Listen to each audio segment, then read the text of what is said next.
Era uma manhã de quinta-feira. O sol já rachava o chão de barro vermelho desde cedo, daquele jeito que só o sertão sabe fazer. Sem dó, sem aviso, sem cerimônia. Os mandacaros lá fora pareciam mais cinzas do que verdes, ressecados de tanto calor. O ar cheirava a terra quente e a fumaça de lenha da casa da vizinha, que já tinha levantado antes do galo cantar para fazer o cuscuz da manhã. Foi quando a porta da casinha de barro amarelo se abriu com uma força que fez tremer até as telhas. A madrasta saiu feito um furacão de saia florida, os cabelos soltos e os olhos acesos de uma raiva que parecia ter sido guardada por anos a fio. Ela tinha na mão um saco de aniagem velho, amarrado na boca com um pedaço de corda, e jogou aquilo no meio do terreiro com tanta força que levantou uma nuvem de poeira vermelha. "Você não tem mais nada aqui, não!" ela gritou, com a voz quebrando no final feito vidro batendo em pedra. "Essa casa é minha, esse terreno é meu, e você sai agora ou eu jogo o resto no fogo." O rapaz estava parado na soleira da porta, ainda com os olhos do sono, descalço no chão frio da manhã. Tinha 20 anos, ombros largos de quem trabalhou desde criança, as mãos calejadas que nem couro de boi curtido. Ficou ali, abuticado, sem entender direito o que estava acontecendo. Não tinha feito nada de errado, não tinha bebido, não tinha brigado, não tinha dado desgosto nenhum. Tinha chegado na véspera da roça, tarde da noite, com as costas doendo e o estômago vazio.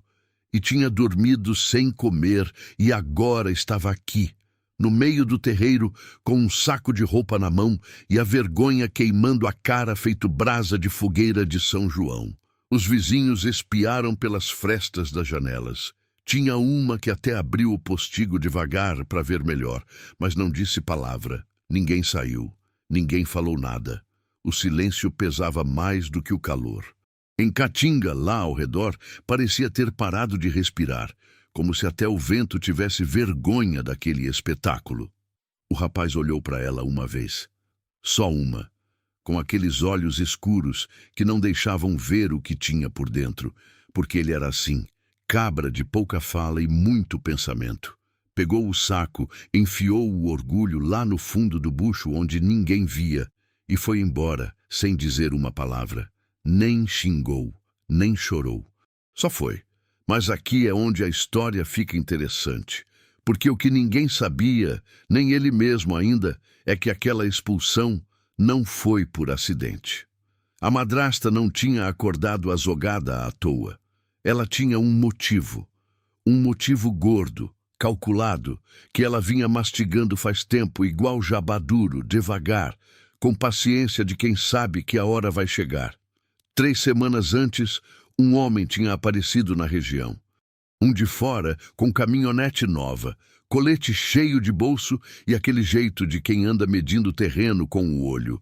Ele tinha ido de porta em porta, perguntando sobre as propriedades ao redor. Disse que representava um grupo que queria montar um barracão de estocagem de grãos naquela área, que o acesso era bom pela estrada de barro, que ia pagar bem por qualquer terra disponível. A madrasta tinha recebido ele na sala, com café e bolo de macaxeira, sorrindo feito dia de festa.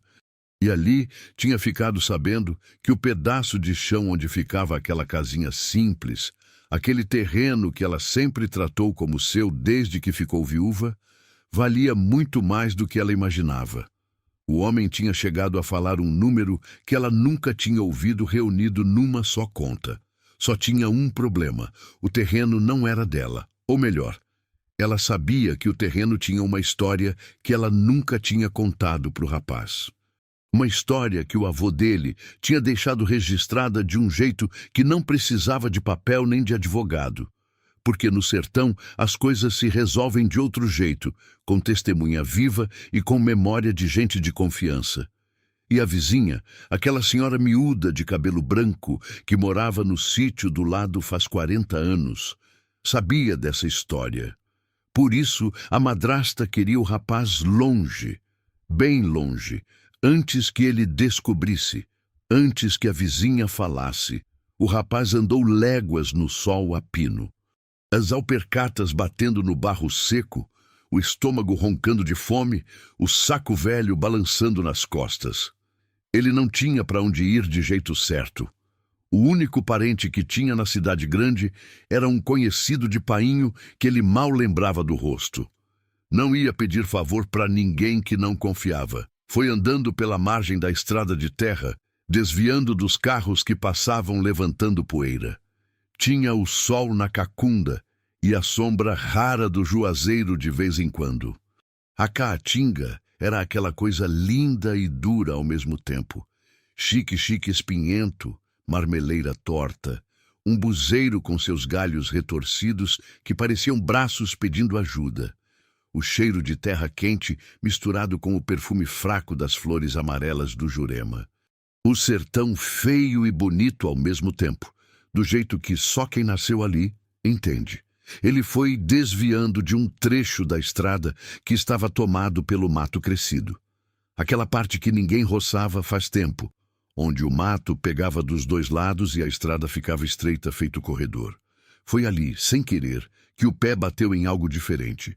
Um pedaço de madeira velha quase enterrada. Ele olhou melhor. Era uma cerca, velha, com os mourões podres, mas ainda de pé. E atrás da cerca, engolido pelo mato e pela sombra das catingueiras, havia algo que não aparecia da estrada. Um barracão. Ele ficou parado por uns instantes, espiando de longe. A construção tinha paredes de tijolo rebocado, escurecidas pelo tempo e pelo mofo da chuva. O telhado de telha colonial estava com uns buracos, mas a estrutura se aguentava. Podia ver que as cumeeiras ainda estavam firmes, que as paredes não tinham cedido. A porta era de madeira pesada, fechada com um cadeado de ferro enferrujado que já tinha mais cor de barro do que de metal. O rapaz olhou para os dois lados da estrada. Não tinha ninguém. Entrou pelo mato, abrindo caminho com o saco, protegendo o rosto dos galhos. A vegetação ao redor do barracão era densa, cansanção, catingueira, um pé de embuzeiro que tinha crescido torto contra a parede.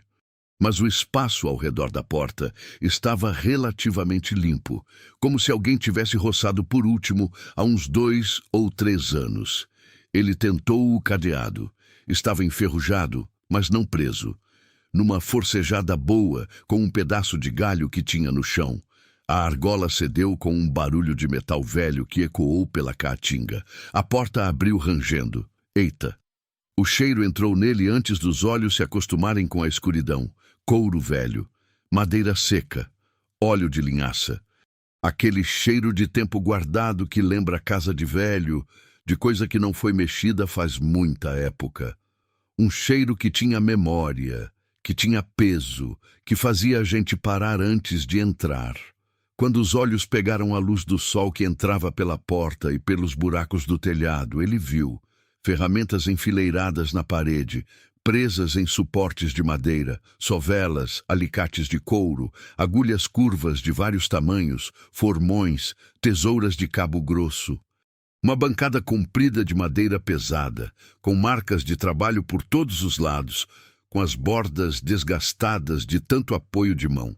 Sacos empilhados num canto, amarrados com corda de sisal, alguns com o pano já comido pelo tempo. Uma rede de algodão armada entre 2 traves de madeira, num vão que parecia feito de propósito para isso. E no fundo, coberto por uma lona de algodão grossa, com a poeira dos anos depositada em cima como se fosse neve de caatinga, havia algo maior. Algo que tinha forma de máquina. O rapaz foi chegando devagar. O coração batia mais do que devia. Aquela batida que a gente sente quando alguma coisa grande está prestes a acontecer, mas a gente ainda não sabe o que é. Ele ergueu a lona. Ficou parado. Sem falar, sem piscar, sem respirar direito. Era um equipamento completo de beneficiamento de couro. Uma máquina de cilindros para amaciar o couro cru, ainda com a manivela de ferro no lado. Uma tina de madeira com faixas de metal, para curtimento. Prateleiras com vidros de barro fechados. Tanino, gordura de boi, cera de carnaúba, cada um com um pedaço de pano amarrado no gargalo, com uma identificação escrita à mão, com letra miúda e firme. Um tear pequeno de couro para fazer tiras, uma prensa de madeira com parafuso de ferro. Tudo completo. Bem conservado debaixo da lona, como se alguém tivesse guardado aquilo com cuidado, com a intenção de voltar. E ali, num coité virado numa prateleira de canto, havia um maço de papéis amarelados, dobrados com cuidado, amarrados com uma tira de couro fino. O rapaz pegou-o com as duas mãos, como se fosse coisa sagrada. Abriu devagar. A letra era miúda, inclinada para a direita, escrita com a pressão de quem aprendeu a escrever tarde e levou a sério. Cada página tinha um cabeçalho diferente. Técnica de curtimento com casca de angico, receita de graxa de carnaúba e sebo, modo de costurar sela de vaqueiro sem que a costura arrebente, como fazer alpercata que dura 10 anos, dezenas de páginas, décadas de conhecimento, o saber de uma vida inteira de ofício, guardado ali naquele coité de barro, esperando. O rapaz sentiu aquela arrepiação no cangote que vem quando a vida está prestes a mudar de direção. Não sabia ainda de quem era aquilo. Não sabia ainda o que significava para o futuro dele, mas sentiu. Lá naquele lugar fundo que não tem nome, que não era por acidente que os pés tinham trazido ele até ali.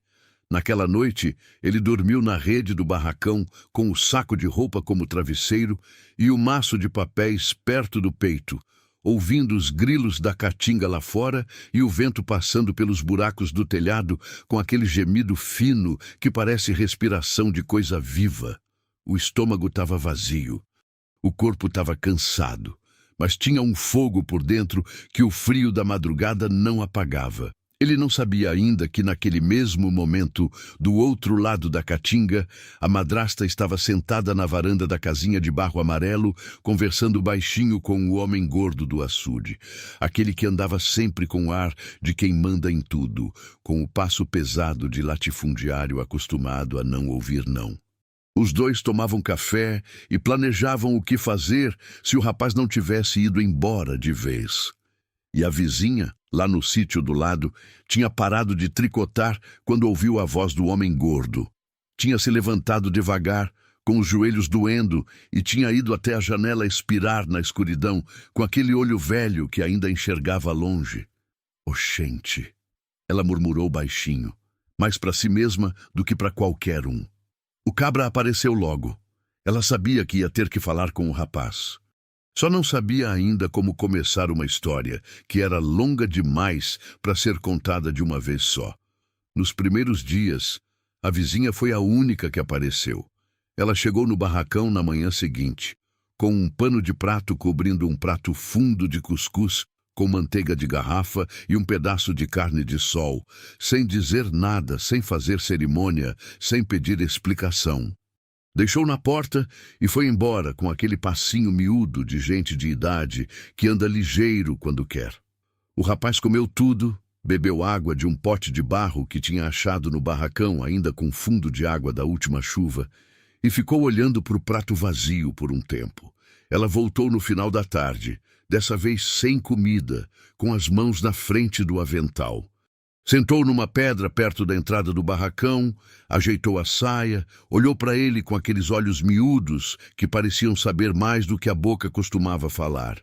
"Você sabe de onde veio esse barracão?"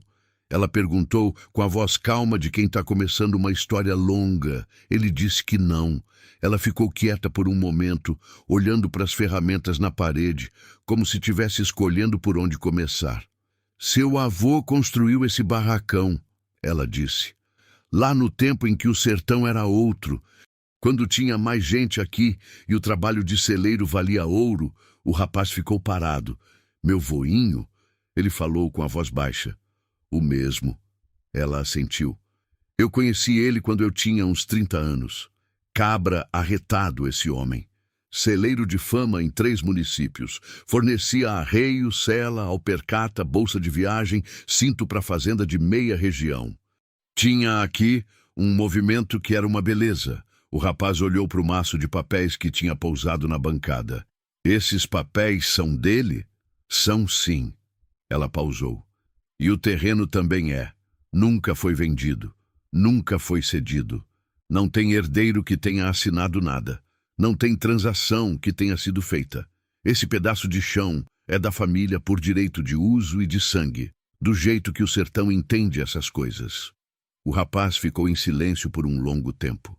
Do lado de fora, o vento passava pela caatinga com aquele barulho de folha seca batendo em folha seca que parece aplauso de gente longe. "E a madrasta sabe disso?" ele perguntou. A vizinha fez aquela cara de quem foi picado por formiga, mas não quer dar gosto de reclamar. "Sabe sim, meu filho. Sabe faz tempo." Ela baixou a voz. "E sabe também que tem um homem de fora querendo comprar essa terra para botar barracão de grão. E que ela combinou com o dono do açude para vender sem você por perto." O rapaz sentiu o sangue subir. Não era raiva de gente fraca. Era aquela raiva quente e calma de quem foi enganado e sabe disso e decide fazer alguma coisa em vez de ficar resmungando. Ele olhou para as ferramentas do avô. Olhou para os papéis, olhou para as mãos calejadas que tinham desde menino consertado chinelo, remendado arreio, costurado com aquela agulha curva que parecia parte dos próprios dedos. Tinha espaço, tinha ferramenta, tinha o conhecimento que corria no sangue. Faltava começar. "Eu não vou sair", ele disse, simples assim. Sem drama, sem grito, sem choro. A vizinha sorriu do canto da boca, com aquele sorriso de quem já sabia a resposta antes de fazer a pergunta. "Eu sei que não." Ela se levantou, ajeitou o avental. "E eu não vim aqui para te convencer de nada. Vim para te contar o que você precisa saber." Ela foi embora. E o barracão foi ficando mais silencioso à medida que a tarde esfriava, com o cheiro de couro velho misturado ao vento que entrava pelos buracos, e o maço de papéis do avô aberto na bancada, feito um mapa, esperando ser lido. O rapaz passou a noite toda lendo. Inscreva-se no canal e ative as notificações para não perder nenhum conteúdo. Na manhã do terceiro dia, o dono do açude apareceu. Chegou de caminhonete velha, levantando poeira, com 2 caras mais novos atrás dele que ficaram encostados no capô com cara de quem foi trazido para fazer volume. Ele era um homem corpulento, barriga de quem comia bem e trabalhava pouco. Chapéu de couro empurrado para trás da cabeça, aquele jeito amostrado de quem está acostumado a mandar. "Oi, rapaz", ele disse, chegando perto com passada larga, como se o terreno já fosse dele. "Eu soube que você está aqui nesse barracão velho. Esse terreno aqui é meu. Esse barracão vai ser derrubado. Você tem 3 dias para sumir." O rapaz estava sentado na porta, afiando uma sovela velha numa pedra. Levantou os olhos. Não se levantou, não mudou a expressão.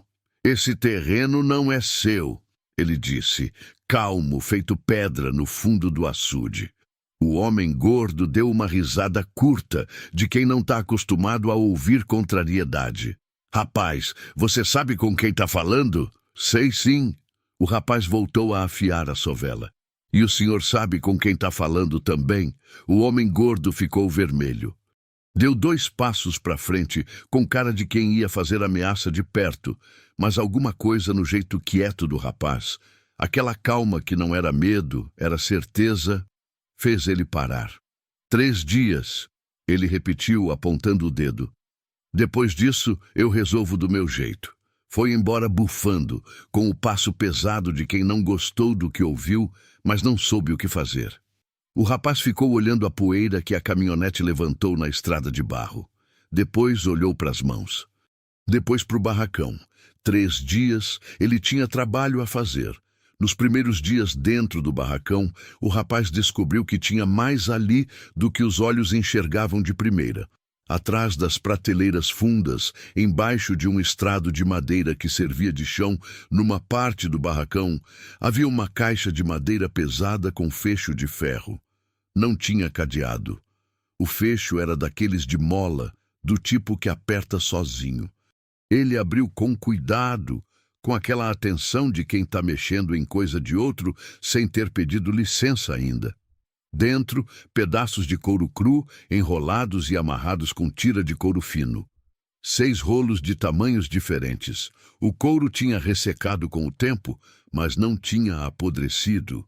Quem guardou aquilo tinha esfregado gordura antes de enrolar, do jeito certo, do jeito que os papéis do avô ensinavam. Com água morna e o tratamento certo, aquele couro ia se recuperar. Era material para começar.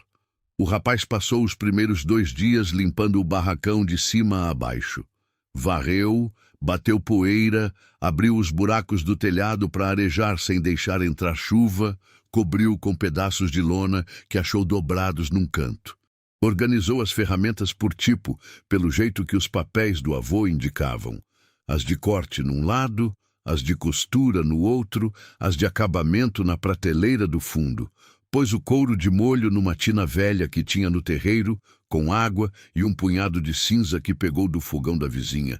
Ela tinha deixado um saco na porta sem ele pedir, que era o jeito dela de ajudar sem fazer alarde. No 3º dia, o dia que o homem gordo tinha dado de prazo, o rapaz estava na bancada trabalhando, quando ouviu o barulho da caminhonete. Desta vez o homem gordo não veio só. Trouxe 4 caras com ele. 2 que tinham estado antes e mais 2 novos, todos com aquele jeito de gente trazida para fazer pressão. Chegaram e ficaram parados na entrada do barracão e o homem gordo veio na frente com o passo largo de sempre. Mas quando chegou na porta, parou. O barracão estava limpo, organizado, com as ferramentas na parede e o couro na tina. O rapaz estava sentado na bancada trabalhando. E a vizinha, que devia ter ouvido a caminhonete do sítio dela, estava sentada numa cadeira de palha encostada na parede do barracão, tricotando com aquele ar de quem não foi para lugar nenhum e não pretende ir. E mais, 3 pessoas da comunidade estavam ali também. Um cabra velho que morava à légua e tinha vindo trazer uma encomenda de conserto de arreio. Uma mulher jovem que a vizinha tinha chamado para ajudar a organizar os papéis do avô. Um menino de uns 12 anos que tinha aparecido sem ser chamado e ficado ajudando a carregar água. O homem gordo ficou parado, olhando para aquela cena, com os 4 caras atrás dele que também não souberam o que fazer. "Você não foi embora", ele disse, com a voz mais baixa do que da vez anterior. "Não fui não", o rapaz disse, sem levantar os olhos do trabalho. "E não vou. Esse terreno não é seu." O rapaz pousou a ferramenta, olhou para ele com aqueles olhos calmos. "O senhor sabe disso. Eu sei disso. Ela sabe disso." Apontou para a vizinha sem precisar. "E essas pessoas aqui sabem disso também." O homem gordo olhou para a vizinha. Ela levantou os olhos do tricô por um segundo, com aquele olhar de gente que guardou muita história na cabeça e não tem medo de falar. Ele foi embora. Mais brabo do que da primeira vez, mais vermelho, mais resmungando, mas foi. Aquela foi a primeira vitória. Pequena, mas real. O custo dela foi que, no dia seguinte, a madrasta começou a espalhar fofoca pela região. Que o rapaz tinha saído da casa dela levando coisas que não eram dele, que tinha sumido com um cobertor de lã, um rádio velho, uma jarra de barro. Mentira descarada do começo ao fim. Ele tinha saído com o saco de roupas e nada mais. Mas fofoca no sertão tem perna longa e viaja rápido. Isso chegou até as orelhas das pessoas da feira, que começaram a olhar torto para o rapaz quando ele aparecia. 1 ou 2 comerciantes que ele conhecia cruzaram a rua para não cumprimentar. Aquilo doeu mais do que ele queria admitir, não pela fofoca em si, mas pelo jeito que a reputação de um homem no sertão é a sua única riqueza quando ele não tem terra e não tem nome de família conhecido. A vizinha foi até ele quando soube. "Não se apoquente com isso", ela disse. "Fofoca dura enquanto não tem outra para tomar o lugar. A sua resposta é o trabalho. Quando as pessoas virem o que você faz, elas esquecem o que ela falou."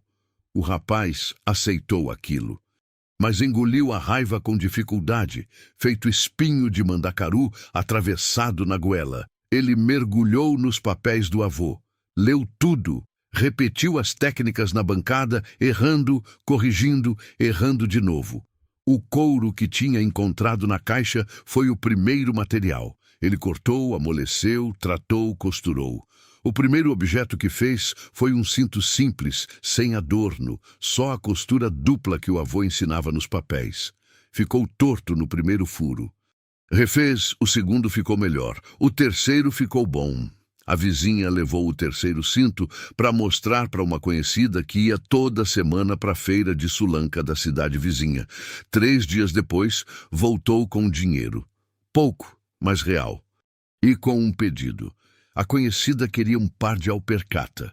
O rapaz fez as alpercatas em 2 dias, do jeito que o papel do avô ensinava.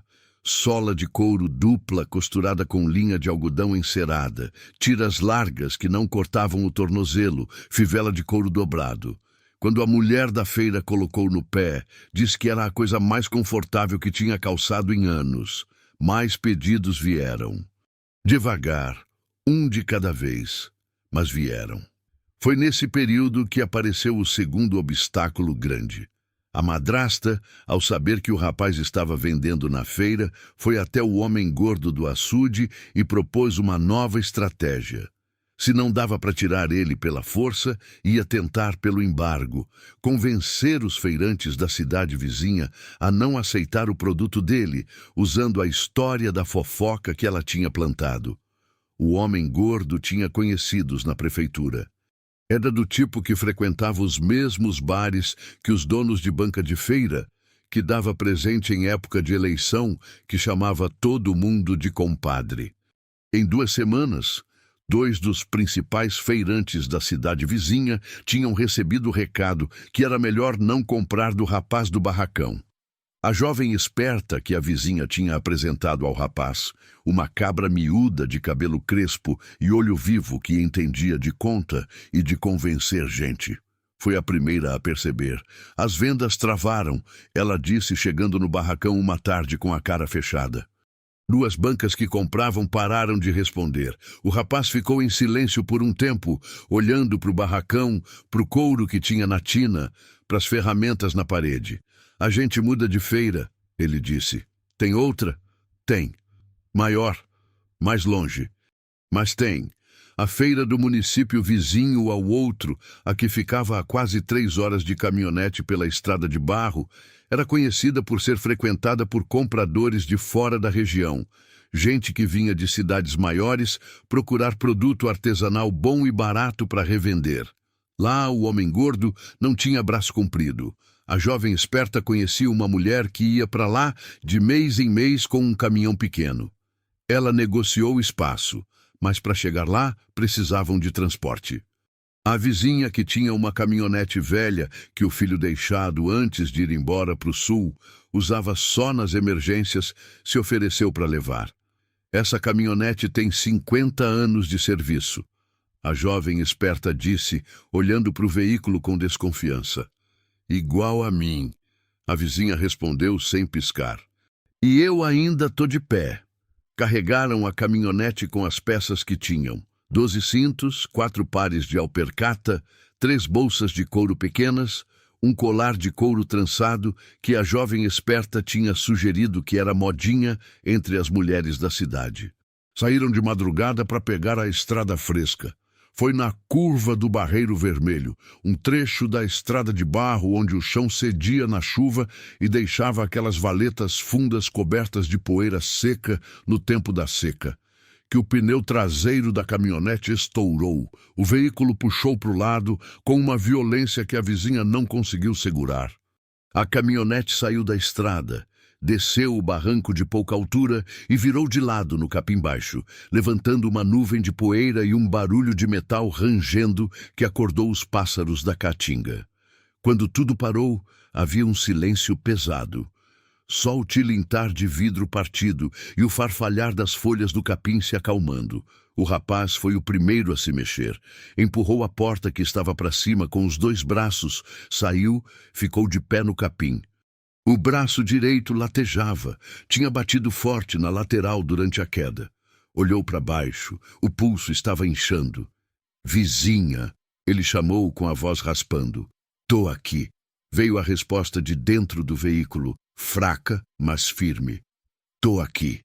Minhas costelas tão reclamando, mas tô aqui. A jovem esperta tinha saído pela janela traseira e estava de joelhos no capim, olhando para o estrago com a boca aberta. As peças de couro tinham se espalhado pelo barranco. Metade tinha caído no barro úmido da beirada do riacho que corria lá embaixo. Seco na maioria do tempo, mas que naquele trecho ainda tinha um fio de água. Os cintos que tinham caído no barro tinham salvação. As bolsas que tinham caído na água do riacho, não. A jovem esperta começou a contar o prejuízo. O rapaz foi ajudar a vizinha a sair do veículo. Ela estava machucada nas costelas, nada quebrado, mas com uma dor que deixava o rosto dela crispado a cada respiração. Eles ficaram ali por um tempo, os três sentados no capim do barranco, com o sol começando a rachar o céu e a caatinga em volta completamente indiferente ao estrago humano, como a caatinga sempre é. O rapaz olhou para o braço inchado, olhou para as peças espalhadas, olhou para a vizinha que tentava respirar fundo sem mostrar que doía. Por dentro, alguma coisa pesou de um jeito diferente dos outros dias. Não era só a dor do braço ou o prejuízo do produto. Era ver que a vizinha tinha se machucado por conta dele. Que a jovem esperta estava ali com a cara longa por culpa de uma briga que não era dela. Que ele tinha arrastado gente boa para dentro de uma situação que ele próprio ainda não sabia como resolver. Aquele pensamento ficou com ele, enquanto um caminhão de farinha que passava pela estrada acima parou para ajudar, enquanto carregavam a vizinha para o banco dianteiro e as peças que sobraram na carroceria, enquanto seguiam de carona até o posto de saúde da cidade mais próxima. O braço do rapaz ficou engessado por 3 semanas. Ele passou as primeiras noites de volta no barracão, deitado, na tarimba, olhando para o telhado remendado, ouvindo o vento na caatinga com aquele gemido que parecia choro de gente longe. O trabalho tinha parado, o braço não deixava. A vizinha estava em repouso no sítio dela, com a filha que tinha vindo de outra cidade para cuidar, resmungando que estava boa quando claramente não estava. Era o ponto mais baixo até ali. Foi nesse momento, nessa noite de madrugada em que o silêncio do sertão pesa mais do que qualquer coisa, que o rapaz pegou os papéis do avô de novo. Não para estudar a técnica desta vez, só para ler. Para sentir a letra miúda e inclinada daquele homem que ele nunca tinha conhecido de verdade, que tinha construído aquele barracão, que tinha guardado aquele conhecimento com o cuidado de quem sabe que alguém vai precisar um dia. Tinha uma última página, diferente das outras. Não era receita nem técnica. Era um escrito mais pessoal, diferente no tom, como se tivesse sido feito num dia de reflexão mais do que num dia de trabalho. A caatinga parece morta quando não chove. Parece que não tem mais nada, mas quem conhece sabe que está tudo lá, guardado no fundo da terra, esperando a chuva. O homem que tem ofício nas mãos é igual à caatinga. Pode secar, pode dobrar, pode ficar feio por fora. Mas não acaba. Quando a chuva vem, ele brota de novo. E quem é de raiz boa, brota mais bonito do que antes. O rapaz ficou muito tempo olhando para aquela página. Depois dobrou com cuidado, colocou de volta no maço, deitou na tarimba. Dormiu pela primeira vez sem sonhar com a madrasta, sem sentir a raiva no peito, sem ficar repassando o que tinha dado errado. Dormiu como quem está descansando, não como quem está fugindo. E foi nessa mesma semana, quando o braço ainda estava engessado, quando ele ainda não tinha voltado a trabalhar, que o velho apareceu. Chegou numa tarde de terça, a pé, pela estrada de barro, carregando uma maleta pequena de couro marrom escuro. Era velho, com a pele curtida de tanto sol que parecia couro de sola, o cabelo branco curto, o chapéu de couro desgastado na aba, mas limpo. Vinha com aquele passo de quem conhece estrada de terra e não tem pressa de chegar porque já chegou em muitos lugares. Parou na entrada do barracão, olhou as paredes, as ferramentas, a bancada. Ficou parado um tempo. O rapaz, que estava sentado na porta com o braço engessado, perguntou o que ele queria. Esse era o barracão do celeiro do Angico. O velho disse com um sotaque diferente, não sertanejo de origem, mais suavizado, de quem viveu em vários lugares. Eu passei a vida procurando esse lugar. O rapaz ficou quieto, olhando o velho. Você conhecia meu voinho? O velho entrou no barracão sem pedir licença, mas com um jeito respeitoso, como quem entra em lugar sagrado. Foi até a prateleira das ferramentas. Passou os dedos devagar numa sovela de cabo de madeira. Aprendi o ofício com um celeiro do sertão faz mais de 40 anos, ele disse. Um cabra que falava pouco e ensinava com a mão. Fui embora antes de saber o nome da família, o endereço, o município. Passei décadas procurando a origem daquilo que aprendi. Abriu a maleta. Tirou um par de botas de couro trabalhado, com uma técnica de trançado na cano que o rapaz nunca tinha visto, mas que era idêntica de verdade, a uma das técnicas descritas nos papéis do avô. O rapaz ficou olhando para as botas sem falar. Se você me deixar ficar uma semana, o velho disse, eu ensino tudo o que eu sei. Em troca de cama e comida, o que tiver. Uma semana. 7 dias. Com um braço engessado, o rapaz pensou por um instante. Pode ficar, ele disse. O velho ficou 7 dias. Dormiu na rede do barracão, comeu o que a vizinha mandava pelo menino que aparecia de manhã, com um pano de prato cobrindo um prato, e trabalhou. Mesmo com o rapaz de braço engessado, o velho ensinou. Mostrou com as mãos, falou com a boca, desenhou no papel quando a palavra não bastava. A jovem esperta ficava perto ouvindo tudo, fazendo anotações num caderno escolar de capa dura que tinha comprado na cidade. O que o velho sabia era de um nível diferente. Não era só técnica, era compreensão. Ele entendia o couro como matéria viva, com personalidade, com reação. Ensinava a escolher pelo tato antes de escolher pelo olho. Ensinava que a costura mais forte não é a mais apertada, é a que distribui a tensão. Ensinava que o acabamento é o que transforma artesanato em arte. Em 7 dias, o rapaz aprendeu mais do que tinha aprendido em semanas lendo os papéis sozinho. Não porque os papéis fossem ruins, eram preciosos, mas porque o velho traduzia o que estava escrito em movimento de mão, em pressão de dedo, em cheiro de material certo. Na manhã do 8º dia, o velho pegou a maleta, colocou o chapéu de couro desgastado e foi embora do mesmo jeito que tinha chegado. A pé, pela estrada de barro, sem deixar endereço, sem pedir nada além do que tinha combinado. O rapaz ficou parado na entrada do barracão, olhando a figura do velho sumindo na curva da caatinga. O chapéu foi a última coisa que apareceu antes de desaparecer atrás do mato. Vixe, voinho, ele murmurou baixinho, sem saber direito por que disse aquilo. Era você? A jovem esperta chegou perto, olhando para a estrada vazia.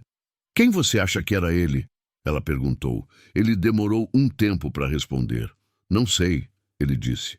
Mas não importa. O que ele deixou aqui ficou. O braço sarou. O trabalho recomeçou com uma qualidade diferente. As peças que o rapaz começou a fazer depois da semana do velho eram de outro nível. Havia uma sutileza no acabamento, uma firmeza na costura, uma atenção ao detalhe que fazia a pessoa que pegava numa bolsa ou num cinto não conseguir explicar por que aquilo parecia diferente de tudo que já tinha visto. Só sabia que era.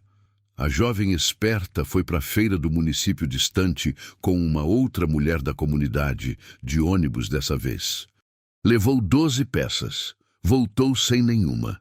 E com pedidos, um dos compradores, um homem que vendia artesanato para uma loja de presentes numa cidade de médio porte a 200 quilômetros, tinha ficado na frente da banca por meia hora, pegando e repegando nas peças, perguntando sobre o processo, sobre o material, sobre o tempo de fazer. No final, tinha comprado tudo o que tinha e deixado um número de telefone com pedido de mais. A notícia chegou no barracão num fim de tarde, quando o sol já estava laranja e a caatinga ficava naquele tom de ouro e poeira que parece pintura. O rapaz estava na bancada, ouviu a jovem esperta contar, ficou quieto por um momento. Quanto ele pagou? Ela disse o valor. Ele ficou mais um momento em silêncio. Depois olhou para as mãos. Então a gente precisa de mais couro, ele disse. Mas o couro bom, do tipo que o avô usava, não era fácil de achar na região. O curtume mais próximo era a 3 cidades de distância, e o couro de lá era caro. Precisavam de uma fonte mais próxima, mais barata, sem perder a qualidade. Foi a vizinha quem resolveu aquilo. Com a costela já curada e o ânimo de volta, ela lembrou de um vaqueiro velho que morava num sítio a uns 8 quilômetros, que criava boi e que costumava guardar couro depois do abate sem saber muito bem o que fazer com aquilo. O cabra guarda tonelada de couro salgado no paiol, ela disse. Nunca quis vender porque achava que ninguém ia pagar o que valia. Mas se você for pessoalmente e explicar o que faz... O rapaz foi a pé, por uma trilha que cortava a caatinga, levando 2 dos cintos prontos como amostra. O vaqueiro era um homem enorme, de barba branca e mãos que pareciam pás de retroescavadeira. Recebeu o rapaz na varanda, desconfiado no começo, aquele jeito nordestino de não abrir logo, de deixar a conversa esquentar antes de mostrar que está interessado. O rapaz não apressou. Tomou o café que a mulher do vaqueiro trouxe. Falou do avô, do barracão, do ofício, mostrou os cintos. O vaqueiro pegou num cinto, examinou a costura, puxou com as 2 mãos para sentir a resistência, cheirou o couro. Quem te ensinou a curtir assim? Ele perguntou. Meu voinho, pelos papéis que ele deixou. O vaqueiro ficou um tempo olhando para o cinto. Depois olhou para o rapaz com aquele olhar de quem está decidindo se confia ou não. Eu conheci seu avô. Ele disse devagar. Ele fez os arreios do meu pai. Ainda tenho um aqui que funciona até hoje. Fizeram um negócio ali mesmo, na varanda, sem papel, sem intermediário, do jeito que o sertão faz, com aperto de mão e palavra dada, que vale mais do que qualquer outra coisa. Mas no caminho de volta, na trilha que cortava a caatinga, com o sol já descendo e as sombras dos cardeiros ficando longas no chão, o rapaz sentiu que estava sendo seguido. Começou com um barulho pequeno, galho quebrando. Uma vez, depois outra num ritmo que não era de animal. O passo de animal na caatinga é irregular, para, começa de novo, vai em zigue-zague. O barulho atrás dele era regular demais, pausado demais, do jeito que o humano faz quando tenta não ser ouvido e não sabe direito como. O rapaz diminuiu o passo. O barulho diminuiu também, acelerou. O barulho acelerou. Eram 2. Ele percebeu quando o mato ficou mais aberto e deu para escutar os 2 pares de passo diferentes. Vinham atrás, a uns 50 metros pelo barulho. Ele sabia quem era. Não precisava ver o rosto. O homem gordo tinha dito que ia resolver do seu jeito. O rapaz conhecia aquela trilha. Tinha andado ela 3 vezes nos últimos dias, aprendendo cada curva, cada obstáculo, cada atalho. Tinha um ponto mais adiante, onde a trilha passava por um trecho de catingueira densa, tão densa que a luz do sol não passava direito, e quem não conhecia podia se perder num instante. Ele acelerou. Correu pelos trechos abertos, foi quieto pelos fechados. Quando chegou na catingueira densa, ao invés de seguir pela trilha principal, virou para um atalho que sabia que existia. Um rastro de capivara que ele tinha descoberto na 2ª vez que andou por ali, que dava uma volta, mas saía bem mais longe na estrada de terra. Ouviu os passos dos 2 que vinham atrás chegarem na catingueira. Parou de ouvir um pelo outro. Eles tinham se separado. Depois, ouviu xingamento abafado. Depois mais silêncio. Eles tinham se perdido no mato. O rapaz chegou na estrada de terra, parou, respirou fundo. O coração estava batendo forte, as pernas ardendo da corrida. Ficou parado por um tempo, ouvindo a caatinga. Os dois que tinham tentado perseguir ele saíram da caatinga quase 1 hora depois, riscados pelos espinhos do cansanção, sujos de barro, sem ter chegado a lugar nenhum.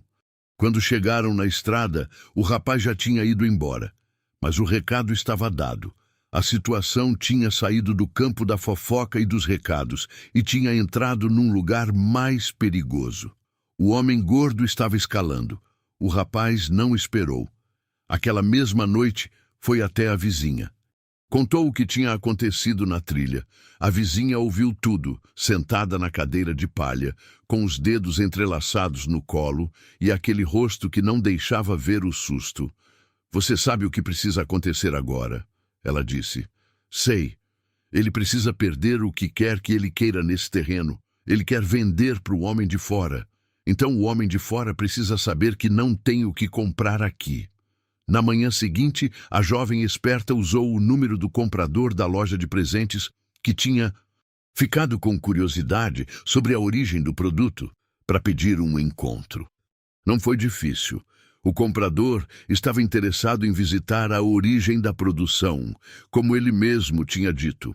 Esses compradores de artesanato gostam de história, de narrativa, de poder contar para quem compra na loja de onde veio aquilo. Eles vieram no fim de semana. 2 compradores, na verdade, o da loja de presentes e uma sócia dele que cuidava da parte comercial. Chegaram de carro, pararam na entrada do barracão e ficaram ali por quase 2 horas. Viram o barracão, as ferramentas, o processo, os papéis do avô, o rapaz trabalhando, com as mãos, com a mesma sovela que o avô tinha usado, com o mesmo tipo de costura descrita nas páginas amareladas. A mulher da loja ficou olhando para uma bolsa de couro por muito tempo. "Onde você aprendeu esse trançado no alça?" ela perguntou. "De um velho que passou por aqui", ele respondeu. Ela ficou mais tempo olhando. "Isso é raro", ela disse, devagar. "Esse tipo de trabalho eu só vi em museu de artesanato." Eles foram embora com uma encomenda grande, a maior que o rapaz tinha recebido até então. E com uma proposta. A loja queria representar o produto de forma exclusiva para a região sul e sudeste, com preço que era 3 vezes o que ele vinha recebendo na feira. A jovem esperta ficou quieta enquanto os compradores foram embora. Depois olhou para o rapaz com aquele olho calculista de quem entende de número. "Isso muda tudo", ela disse. "Eu sei. O homem gordo vai saber que teve gente de fora aqui. Que saiba. Ele vai fazer alguma coisa. Deixa ele fazer." E fez. 2 dias depois, o especulador de fora, o mesmo que tinha aparecido na região comprando o terreno, foi até o barracão. Não foi mandado pelo homem gordo, foi por curiosidade própria, porque tinha ouvido falar que tinha gente produzindo coisa de qualidade naquele terreno que ele tinha intenção de comprar. Ficou na entrada do barracão por um tempo, olhando a produção. O rapaz trabalhou sem dar muita atenção. A jovem esperta o recebeu com aquele jeito simpático, mas esperto.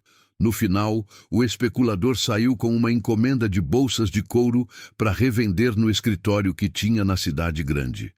Negócio é negócio. Quando a oportunidade aparece, quem é de mercado reconhece. Ele também saiu com a informação que a jovem esperta deu de propósito, que o terreno tinha dono certo, que a produção estava crescendo, que tinha comprador de fora consolidado.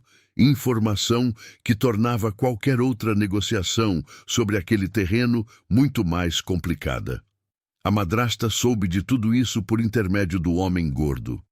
A conversa entre eles, que a vizinha espiou pela janela do sítio como sempre fazia, foi diferente das outras. Mais baixa, mais tensa. Tinha uma qualidade de fim de plano na voz dos dois.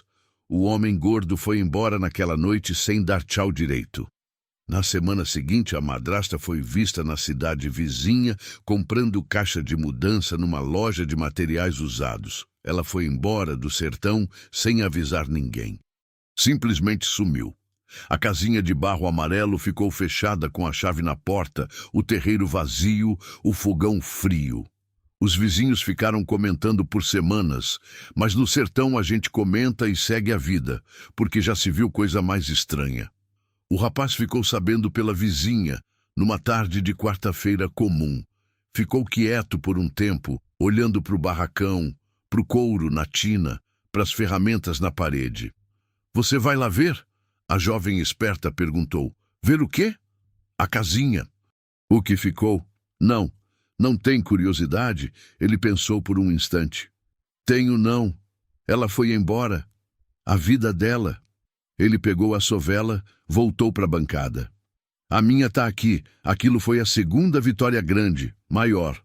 Conquistada não pela força, não pela briga, mas pelo trabalho, pela persistência, pela capacidade de transformar um barracão esquecido no mato numa coisa que valia a pena defender. O custo foi o tempo. Um ano inteiro de suor, de erro, de recomeço, de braço engessado, de acidente, de fofoca, de perseguição na caatinga. Um ano em que ele não descansou um dia sequer de verdade. O barracão, nos meses que seguiram, foi mudando. Uma bancada nova, mais larga, que o vaqueiro do sítio próximo tinha ajudado a construir num sábado, de graça, como pagamento pela honra de dizer que conhecia o neto do celeiro do Angico. A jovem esperta transformou o lado comercial numa coisa organizada e crescente. Ela negociava por telefone, registrava pedidos num caderno quadriculado, controlava o estoque de couro com uma precisão que deixava o rapaz espantado toda vez que ele olhava. A vizinha tomava conta da parte humana. Era ela, que sabia de tudo de todo mundo, que recebia as pessoas que chegavam, que explicava a história do barracão com aquela voz de quem guarda a memória como tesouro. Telhado novo, comprado com o dinheiro das primeiras encomendas grandes. Paredes caiadas de branco, que ficavam brilhando de tarde quando o sol batia de lado. Era ela que garantia que o rapaz não ficasse muito fechado em si mesmo, que tinha tendência a se emburacar no trabalho e esquecer que existia mundo lá fora. Os três formaram uma coisa que não tinha nome certo. Não era empresa, não era família, não era só parceria.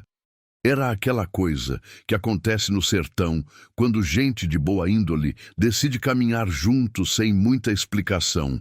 Vai acontecendo, vai ficando sólido, vai se tornando a coisa mais natural do mundo. 1 ano e 2 meses depois de ter sido jogado no terreiro com um saco de roupas nas mãos, o rapaz estava na bancada, numa tarde de sexta-feira, terminando uma bolsa de couro que tinha sido encomendada por uma loja em outra cidade, quando a jovem esperta chegou com um caderno na mão e cara de quem... "Tem novidade boa. O comprador grande ligou", ela disse. "Quer dobrar a encomenda mensal." O rapaz não parou de costurar.